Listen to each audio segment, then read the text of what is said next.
Hello everyone. Today I would like to read out the 10th chapter titled The King's Command from my manuscript, The King's Daughter and Him.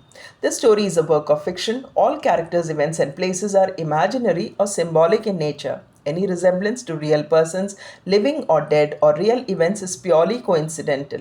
The story is intended for entertainment, creative expression, and interpretive storytelling purposes only. I'd like to read out the story. My friend agreed to pick me up early the next day. As much as I was interested in listening to the story, I felt my friend wanted to relieve himself of the past instances and just needed a listener. I wouldn't call it past trauma because he was keen on meeting her again. Back home, my father was angry that I had returned late.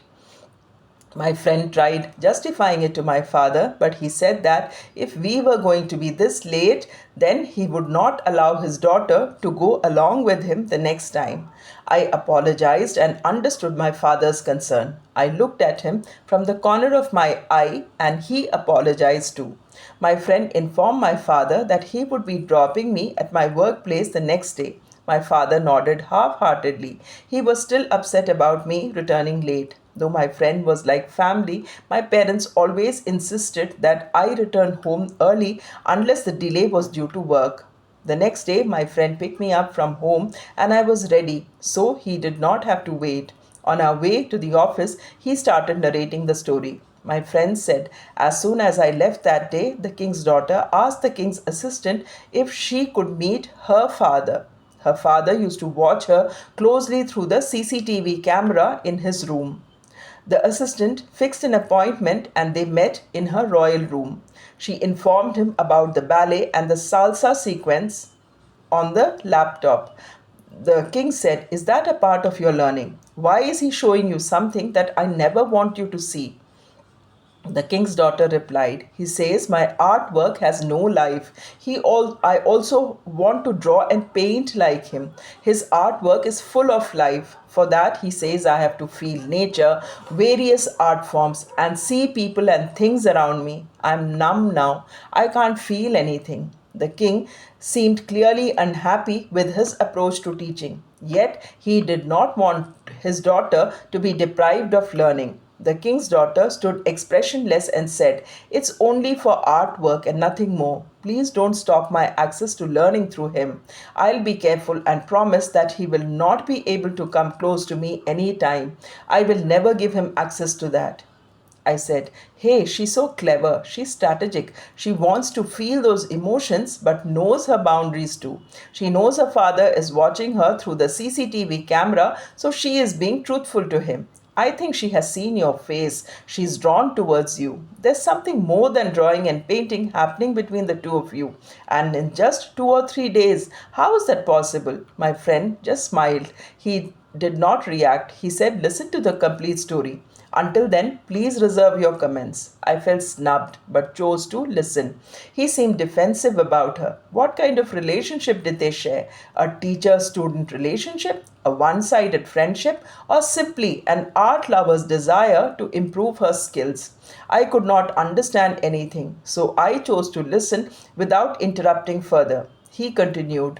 That day, when I entered her room, she was trying to draw a ballet dancer on the drawing board. My laptop wasn't there, but she had captured the image in her memory.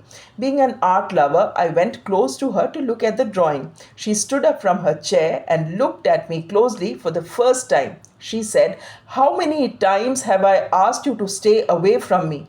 There is nothing spectacular about this drawing that requires you to come close to me. Maintain distance and teach me. If you can't do that, please leave." The security guards moved forward, almost ready to pull me back, but she asked them to stay away. She seemed too rude, and for a moment, all the soft corner that I had for her vanished. I said, "I'm glad you're admitting that you had a soft corner for her. What about her?" He said, "If you keep interrupting me, I will stop right here. No more stories." I said, "Please, I promise I won't interrupt. Please continue." He continued. Though she seemed rude, her face told a completely different story. Her eyes were set on the door, but her hands and feet were directed towards me. She thought I would leave the room. I did feel insulted and wanted to walk away. I I was not her slave. The more empathetic I tried to be towards her, the more she seemed determined to erase it. For a moment, I wondered if she was just pretty and not beautiful. I don't know how she could read my mind. She said, "You can leave if you want to, but I will never allow anyone else into this room. I'll continue to draw and paint whatever I know." I got the hint. I did not react and said, "For the next few days, we will spend time observing so that your art form becomes more real. The more you observe, the more inspiration you will get for your drawings. Do I have your permission to show you a few more things on the laptop? I have saved them for you." I showed her salsa and a few close dance sequences of couples.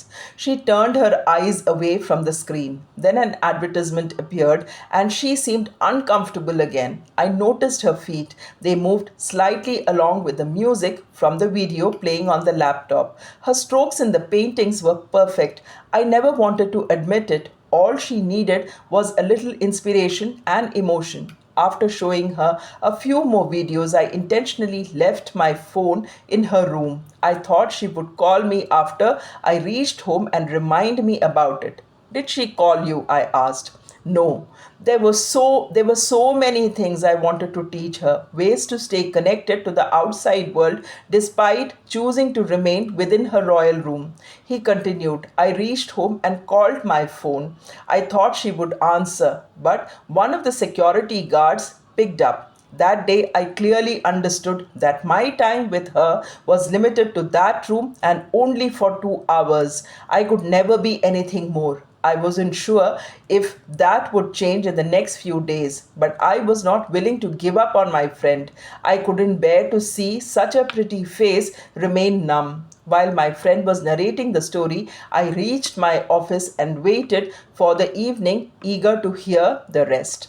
That's all for the day. Do let me know your thoughts about this chapter by writing in the comment section. Thanks for watching and thanks for your time.